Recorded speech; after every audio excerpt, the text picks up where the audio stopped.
তীব্র দাবদাহের মধ্যেও পয়লা বৈশাখে ঢালাও ভিড় কালীঘাট দক্ষিণেশ্বর তারাপীঠে। 1431কে বিদায় জানিয়ে বাংলা ক্যালেন্ডারে নতুন বছর 1432।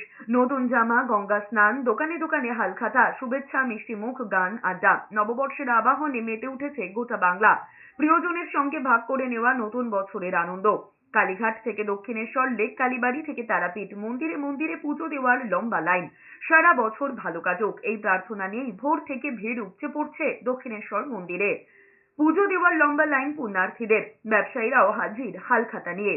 এদিকে পয়লা বৈশাখের সকালে মঙ্গল আরতি দিয়ে তারাপীঠে তারা মায়ের পুজো শুরু হয়েছে। নতুন বছরের প্রথম দিনে সকাল থেকে দলে দলে মন্দিরে আসছেন পুণ্যার্থীরা। ব্যবসায়ীরা হালখাতার পুজো দিচ্ছেন, পাশাপাশি দূর দূরান্ত থেকে নতুন পোশাক পরে পুজো দিতে এসেছেন অনেকেই। বছর পয়লায় হালখাতা, মিষ্টিমুখ ব্যস্ত শহরবাসী। সারা বছরের জন্য মঙ্গল কামনায় দর্শনার্থীদের ঢল কালীঘাটে। রাত থেকেই পুজোর ডালি নিয়ে হাজির হয়েছেন দর্শনার্থীরা।